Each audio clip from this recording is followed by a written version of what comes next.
ओम शांति। आज की मुरली है 29 अप्रैल 2026 की। बाबा कहते, मीठे बच्चे, पतित जगत से नाता तोड़, एक बाप से बुद्धि योग लगाओ, तो माया से हार नहीं हो सकती। आज का प्रश्न है, समर्थ बाप साथ होते हुए भी यज्ञ में अनेक विघ्न क्यों पड़ते हैं? कारण क्या है? उत्तर है, यह विघ्न तो ड्रामा अनुसार पड़ने ही है, क्योंकि जब यज्ञ में असुरों के विघ्न पड़े तब तो पाप का घड़ा भरे। इसमें बाप कुछ नहीं कर सकते, यह तो ड्रामा में नूंद है। विघ्न पड़ने ही है, लेकिन विघ्नों से तुम्हें घबराना नहीं है। गीत है, कौन है माता कौन पिता है। ओम शांति। बच्चों ने बेहद के बाप का फरमान सुना। यह जो इस जगत के मम्मा बाबा है, यह जो तुम्हारा नाता है देह के साथ है, क्योंकि देह से पहले पहले माता की, फिर पिता की लागत होती है, फिर भाई बंधु आदि की होती है। तो बेहद के बाप का कहना है कि इस जगत में तुम्हारे जो माता पिता है उनसे बुद्धि का योग तोड़ दो। इस जगत से नाता नहीं रखो, क्योंकि यह सब है कलयुगी छिछी नाते जगत अर्थात दुनिया। इस पति दुनिया से बुद्धि का योग तोड़ मुझ एक से जोड़ो और फिर नए जगत के साथ जोड़ो, क्योंकि अब तुमको मेरे पास आना है। सिर्फ नाता जोड़ने की बात है और कोई बात नहीं और कोई तकलीफ नहीं। नाता जोड़ेंगे वह डायरेक्शन मिलता है। सतयुग में पहले नाता अच्छा होता है, शत्रु प्रधान, फिर नीचे उतरते जाते हैं। फिर जो सुख का नाता है वह आहिस्ते आहिस्ते कम होता जाता है। अभी तो बिल्कुल ही इस पुरानी दुनिया से नाता तोड़ना पड़े। बाप कहते, मेरे साथ नाता जोड़ो, श्रीमत पर चलो और जो भी देह के नाते हैं वह सब छोड़ दो। विनाश तो होना ही है, बच्चे जानते हैं। बाप जिसको परमपिता परमात्मा कहा जाता है वह भी ड्रामा अनुसार सर्विस करते हैं, वह भी ड्रामा के बंधन में बंधे हुए हैं। मनुष्य तो समझते हैं वह सर्वशक्तिमान है, जैसे श्री कृष्ण को भी सर्वशक्तिमान मानते हैं, उनको स्वदर्शन चक्र दे दिया है, समझते हैं उनसे गला काटते हैं, परंतु यह नहीं समझते कि देवताएं हिंसा का काम कैसे करेंगे। वह तो कर नहीं सकते। देवताओं के लिए तो कहा जाता है अहिंसा परमो धर्म था, उन्होंने हिंसा कहाँ से आई? जिसको जो आया वह बैठकर लिख दिया। कितने धर्म की ग्लानि की है।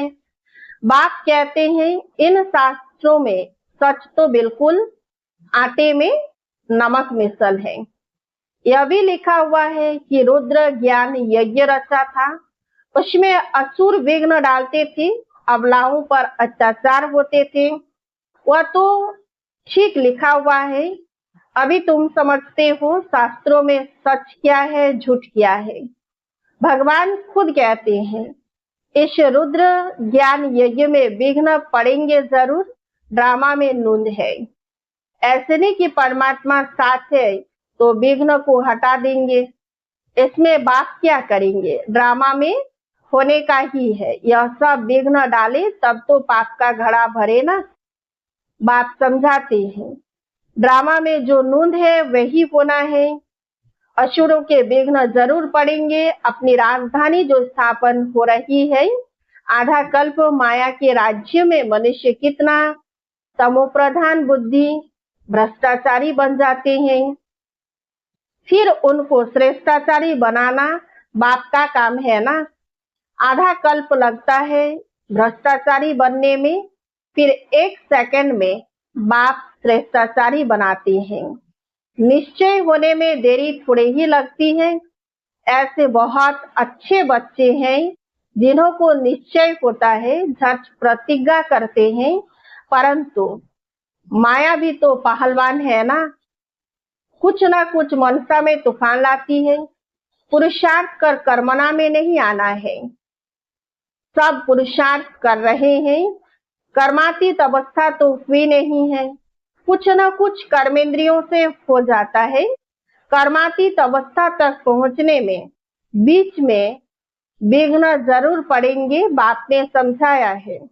पुरुषार्थ करते करते अंत में जाकर कर्मातीत अवस्था होती है, फिर तो इस शरीर को रहना नहीं है, इसलिए टाइम लगता है। विघ्न कुछ ना कुछ पड़ते हैं, कहाँ माया हरा भी देते हैं। बॉक्सिंग है ना, चाहते हैं बाबा की याद में रहे, परंतु रह नहीं सकते। थोड़ा बहुत टाइम तो पड़ा हुआ है, धीरे धीरे वह अवस्था धारण करनी है।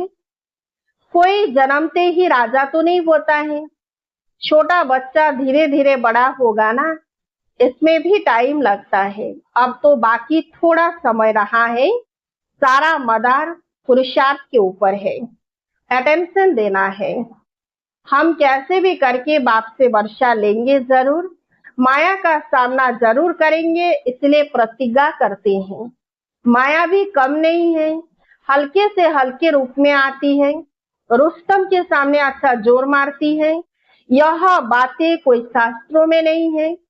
बाप कहते हैं कि तुम बच्चों को अभी समझाता हो, बाप द्वारा तुम सदगति को पा लेते हो, फिर इस ज्ञान की दरकार नहीं रहती, ज्ञान से सदगति हो जाती है। सदगति कहा जाता है सतयुग को। तो मीठे मीठे बच्चों को लक्ष्य मिला है, यह भी समझते हैं ड्रामा अनुसार झाड़ बढ़ने में टाइम तो लगता ही है, विघ्न तो बहुत पड़ते हैं, चेंज होना पड़ता है, कोड़ी से हीरे जैसा बनना पड़ता है। रात दिन का फर्क है, देवताओं के मंदिर अभी तक भी बनाते रहते हैं, तो ब्राह्मण अभी मंदिर नहीं बनाएंगे, क्योंकि वह है भक्ति मार्ग। दुनिया को यह पता ही नहीं है कि अब भक्ति मार्ग खत्म हो, ज्ञान मार्ग जिंदाबाद होना है। यह सिर्फ तुम बच्चों को मालूम है, मनुष्य तो समझते हैं कि कलयुग अभी बच्चा है, उन्हों का सारा मदार शास्त्रों पर है। तुम बच्चों को तो बाप बैठ सभी वेदों शास्त्रों का राज समझाते हैं। बाप कहते अभी तक तुम जो पढ़े हो वह सब भूल जाओ, उनसे कोई की सदगति होती नहीं। भल करके अल्पकाल का सुख मिलता आया है, सदा सुख ही सुख मिले ऐसे हो नहीं सकता। यह है क्षण भंगुर सुख, मनुष्य दुख में रहते हैं। मनुष्य यह नहीं जानते कि सतयुग में दुख का नाम निशान नहीं होता है। उन्होंने वहां के लिए भी ऐसी बातें बता दी हैं। वहां कृष्णपुरी में कंस था, यह था। श्री कृष्ण ने जेल में जन्म लिया, बहुत बातें लिख दी है। अब श्री कृष्ण स्वर्ग का पहला नंबर प्रिंस, उसने क्या पाप किया, यह है दंत कथाएं, सो भी तुम अभी समझते हो, जबकि बाप ने सच बताया है। बाप ही आकर सचखंड स्थापन करते हैं। सचखंड में कितना सुख था, झूठ खंड में कितना दुख है, यह सब भूल गए हैं। तुम जानते हो हम श्रीमत पर सचखंड स्थापन करके उसके मालिक बनेंगे। बाप समझाते हैं ऐसे ऐसे श्रीमत पर चलने से तुम उच्च पद पा सकेंगे। बच्चे यह जानते हैं हमको यह पढ़ाई पढ़कर सूर्यवंशी महाराजा महारानी बनना है। दिल भी सबकी होती है उच्च पद पाने की, सबका पुरुषार्थ चलता है। अच्छे पक्के भक्त जो होते हैं वह चित्र साथ में रखते हैं, तो घड़ी घड़ी उनकी याद रहेगी। बाबा भी कहते हैं त्रिमूर्ति का चित्र साथ में रख दो तो घड़ी घड़ी याद आएगी। बाप को याद करने से हम सूर्यवंशी घराने में आ जाएंगे। कमरे में चित्रों का त्रिमूर्ति का लगा हुआ होगा तो घड़ी घड़ी नजर सामने पड़ेगी। बाबा द्वारा हम इस सूर्यवंशी घराने में जाएंगे, सवेरे उठते ही नजर उस पर जाएगी। यह भी एक पुरुषार्थ है। बाबा राय देते हैं, अच्छे अच्छे भगत बहुत पुरुषार्थ करते हैं, आंखें खोलने से ही श्री कृष्ण याद आ जाए, इसलिए चित्र सामने रख देते हैं। तुम्हारे लिए तो और ही सहज है। अगर सहज याद नहीं आती, माया हैरान करती है, तो यह चित्र मदद करेंगे। शिव बाबा हमको ब्रह्मा द्वारा विष्णुपुरी का मालिक बनाते हैं। हम बाबा से विश्व का मालिक बन रहे हैं। इस सिमरन में रहने से भी मदद बहुत मिलेगी। जो बच्चे समझते हैं याद घड़ी घड़ी भूल जाती है, तो बाबा राय देते हैं कि चित्र सामने रख दो तो बाप भी और वर्षा भी याद आएगा, परंतु ब्रह्मा को याद नहीं करना है। सगाई करते हैं तो दलाल थोड़े ही याद आता है। तुम बाबा को अच्छी रीति याद करो तो बाबा भी तुमको याद करेगा। याद से याद मिलती है। अभी मासूक के ऑक्यूपेशन का तुमको पता है। शिव के कितने ढेर भगत हैं। शिव शिव कहते रहते हैं, परंतु वह रॉन्ग है। शिव काशी विश्वनाथ फिर गंगा कह देते हैं। पानी के किनारे जाकर बैठते हैं। यह समझते नहीं कि ज्ञान का सागर बाप है। बनारस में बहुत फॉरेनर्स आदि जाते हैं देखने। बड़े बड़े घाट है, फिर भी सभी के बाप का मंदिर तो खिंचता है ना, तो सब उनके पास जाते हैं। मंदिर तो किसी के पास जाएगा नहीं। मंदिर के देवताएं खींचते हैं, शिव बाबा भी खींचते हैं। नंबर 1 है शिव बाबा, फिर सेकंड नंबर में यह ब्रह्मा, सरस्वती सो विष्णु, विष्णु सो ब्रह्मा, ब्राह्मण सो विष्णुपुरी के देवताएं, विष्णुपुरी के देवताएं सो ब्राह्मण। अब तुम्हारा धंधा यह रहा, हम सो देवता बन रहे हैं तो औरों को भी रास्ता बताना है। और सब है जंगल में ले जाने वाले। तुम जंगल से निकाल बगीचे में ले जाते हो। शिव बाबा आकर कांटों को फूल बनाते हैं। तुम भी यह धंधा करते हो। इन बातों को तुम ही जानते हो। कोई राजा रानी तो है ही नहीं जिनको तुम समझाओ। गाया हुआ है, पांडवों को 3 पैर पृथ्वी के नहीं मिलते थे। बाप समर्थ था तो उनको विश्व की बादशाही दे दी। अभी भी वही पार्ट बजेगा ना। बाप गुप्त है। श्री कृष्ण को तो कोई विघ्न पड़ न सके। अब बाप आए हैं, बाप से आकर वर्षा लेना है, तो इसके लिए मेहनत करनी होती है। दिन प्रतिदिन नई नई पॉइंट निकलती रहती है। देखने में आता है प्रदर्शनी में समझाने से अच्छा प्रभाव पड़ता है। बुद्धि से काम लिया जाता है कि प्रदर्शनी से अच्छा प्रभाव होता है या प्रोजेक्टर से। प्रदर्शनी में समझाने से चेहरा देखकर समझाया जा सकता है। समझते हो गीता का भगवान बाप है, तो बाप से फिर वर्षा लेने का पुरुषार्थ करना है। 7 रोज देना है, लिख कर दो, नहीं तो बाहर जाने से ही माया भुला देगी। तुम्हारी बुद्धि में आ गया, हमने 84 का चक्र लगाया, अभी जाना है तमो प्रधान से सतो प्रधान बनना है। यह चित्र तो साथ में होनी चाहिए। बड़े अच्छे हैं। बिरला आदि भी यह नहीं जानते कि इन लक्ष्मी नारायण ने यह राज्य भाग्य कब और कैसे लिया। तुम जानते हो तो तुमको बड़ी खुशी होनी चाहिए। लक्ष्मी नारायण का चित्र ले, झट कोई समझाएंगे उन्होंने यह पद कैसे पाया। यह बातें बुद्धि से समझने और समझाने की है। मंजिल है ऊंची। जो जैसा टीचर है वह वैसे ही सर्विस करते हैं। देखते हैं कौन कौन सेंटर संभाल रहे हैं अपनी अवस्था अनुसार। नशा तो सबको है, परंतु विवेक कहता है समझाने वाला जितना होशियार होगा उतना सर्विस अच्छी होगी। सब तो होशियार हो नहीं सकते, सबको एक जैसा टीचर मिल नहीं सकता। जैसे कल्प पहले चला था वैसे ही चल रहा है। बाप कहते हैं अपनी अवस्था को जमाते रहो, कल्प कल्प की बाजी है। देखा जा रहा है कल्प पहले मुआफिक हर एक का पुरुषार्थ चल रहा है। जो कुछ होता है हम कह देते कल पहले भी ऐसे हुआ था, फिर खुशी भी होती है, शांति भी रहती है। बाप कहते कर्म करते हुए बाप को याद करो। बुद्धि का योग वहां लटका हुआ रहे तो बहुत कल्याण होगा। जो करेगा सो पाएगा, अच्छा करेगा अच्छा पाएगा। माया की मत पर सब बुरा ही करते आए हैं, अब मिलती है श्रीमत। भला करो तो भला हो। हर एक अपने लिए मेहनत करते हैं, जैसा करेंगे वैसा पाएंगे। क्यों ना हम योग लगाते सर्विस करते रहें। योग से आयु बढ़ेगी। याद की यात्रा से निरोगी बनना है तो क्यों ना हम बाबा की याद में रहें। यथार्थ बात है तो क्यों ना हम कोशिश करें। ज्ञान तो बिल्कुल सहज है, छोटे बच्चे भी समझ जाते हैं और समझाते हैं, परंतु वह योगी तो नहीं ठहरे ना। यह तो पक्का कराना है कि बाप को याद करो। जो समझते हैं घड़ी घड़ी भूल जाता है तो चित्र रख दे तो भी अच्छा है। सवेरे चित्र को देखते ही याद आ जाता है। शिव बाबा से हम विष्णुपुरी का वर्षा ले रहे हैं।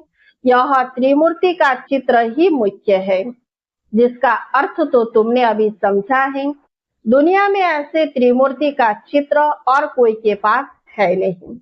यह तो बिल्कुल सहज है, हम लिखे व न लिखे यह तो सभी जानते हैं। ब्रह्मा द्वारा स्थापना, विष्णु द्वारा पालना।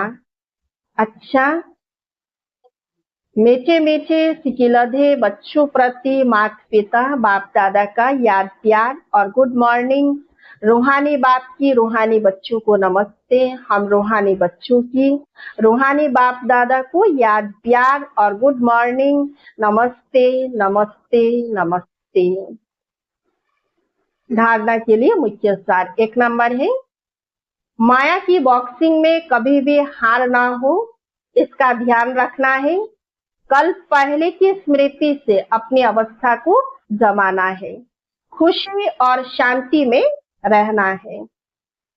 2 नंबर, अपना भला करने के लिए श्रीमत पर चलना है।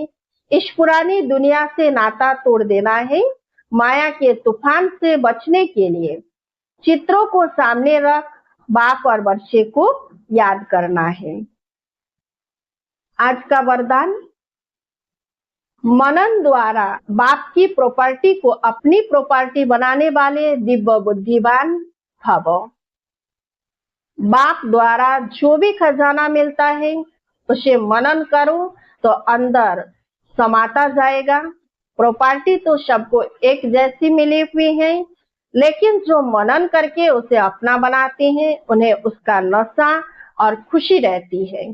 इसलिए कहा जाता है अपनी घोट तो नशा चढ़े।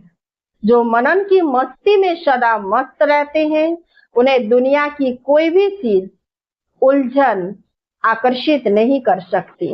उन्हें दिव्य बुद्धि का वरदान स्वतः मिल जाता है। आज का स्लोगन, मन की उलझन को समाप्त करने के लिए निर्णय शक्ति को बढ़ाओ। मन की उलझन को समाप्त करने के लिए निर्णय शक्ति को बढ़ाओ। अब वक्त इशारे, महान बनने के लिए मधुरता और नम्रता का गुण धारण करो। ऐसे नहीं समझो कि हम तो सदैव झुकते ही रहते हैं, लेकिन हमारा कोई मान नहीं। जो झुकते नहीं वह झूठ बोलते हैं, उनका ही मान है नहीं। यह अल्पकाल का है, लेकिन आप दूरदर्शी बुद्धि रखो। यहाँ जितनों के आगे झुकेंगे अर्थात नम्रता के गुण को धारण करेंगे तो सारा कल्प ही सर्व आत्माएं आपके आगे नमन करेंगी। सतयुग त्रेता में राजा के रिगार्ड में कान से नहीं लेकिन मन से झुकेंगे और द्वापर कलयुग में कांध झुकाएंगे। अच्छा, ओम शांति।